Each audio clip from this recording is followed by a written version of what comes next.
lulus pada tahun 2004, audit adalah suatu jasa yang diberikan oleh auditor untuk memeriksa seperti laporan keuangan yang disajikan oleh klien. Tujuan pemeriksaan ini bukan untuk mencari kesalahan, tetapi dalam pelaksanaannya sangat memungkinkan untuk terjadi kesalahan maupun kecurangan.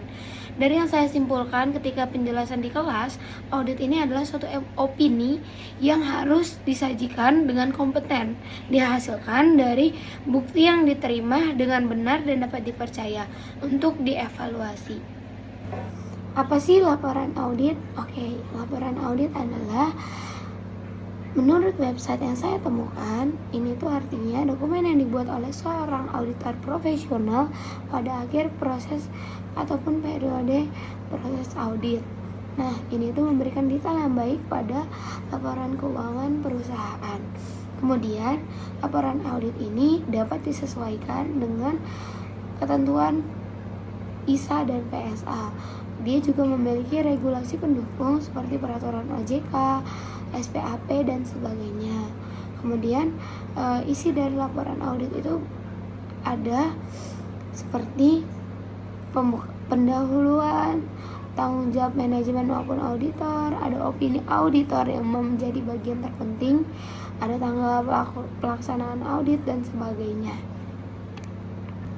Bisakah Anda menjadi auditor? Jelaskan alasannya.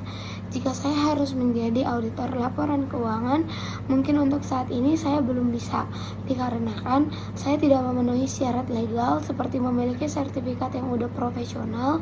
Kemudian saya juga tidak bisa memiliki tanggung jawab ataupun tidak mampu bertanggung jawab secara hukum.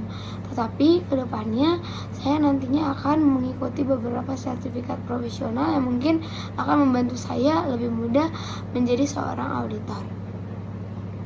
Oke, di dalam pelaksanaan audit pada saat penambangan di Raja Ampat, itu sangat memungkinkan untuk seorang auditor memiliki resiko audit yang sangat tinggi. Kenapa? Karena seperti yang kita tahu, Raja Ampat ini merupakan kawasan konversi yang sangat sensitif baik dari lingkungan maupun sosial. Seperti pertama ya, mungkin ada resiko inherent. Ini sangat memungkinkan untuk terjadi kesalahan di dalam penyajian salah saji material karena bisa disebabkan seperti penulisan ataupun catatan nilai tidak wajar pada aset. Kemudian juga bisa seperti tidak melakukan kewajiban kontingensi dan sebagainya. Yang kedua, risiko pengendaliannya sendiri, mungkin ada orang yang ataupun kemungkinan besar untuk terjadi orang-orang yang tidak berpengalaman di dalam proyek ataupun pengalaman pada proyek yang high risk seperti ini. Dan yang terakhir ada risiko deteksi, di mana auditor harus benar-benar memperhatikan keseluruhan tanpa ada yang tertinggal informasi apapun mengenai lingkungan di kawasan tersebut. Oke teman-teman, ada beberapa kode etik dari seorang auditor. Menurut Ikatan Akuntan Indonesia, ada beberapa kode etiknya. Yang pertama, auditor harus berintegritas, di mana auditor harus bersikap tegas dan jujur terhadap hal yang dia lakukan saat melakukan jasa pengauditan. Yang kedua, seorang auditor harus mampu menjaga kerahasiaan ketika dia sedang mengaudit, baik untuk tidak menguntungkan kepentingan pribadi maupun orang lain. Yang ketiga, auditor itu harus bersikap objektif, di mana dia tidak memihak pada apapun, melakukan pekerjaannya dengan bebas.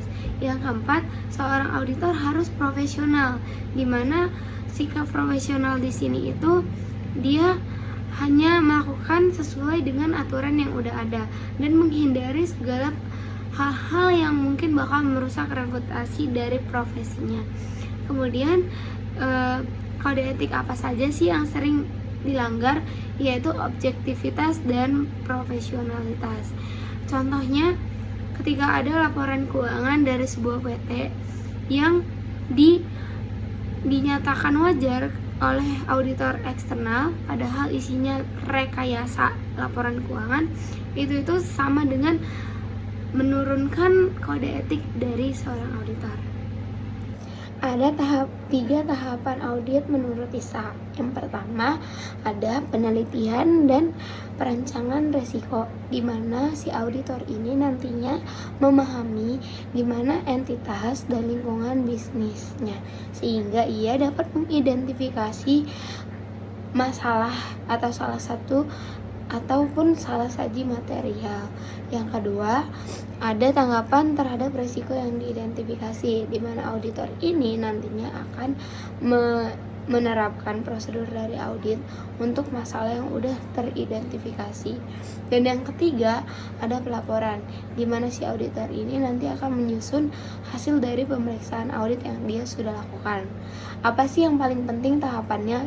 Yaitu perancangan dan penelitian risiko, karena ini itu menjadi dasar ataupun bangunan ketika melakukan proses audit, sehingga jika tahap ini tuh salah dilaksanakannya, maka dia akan berpengaruh kepada tahap-tahap berikutnya.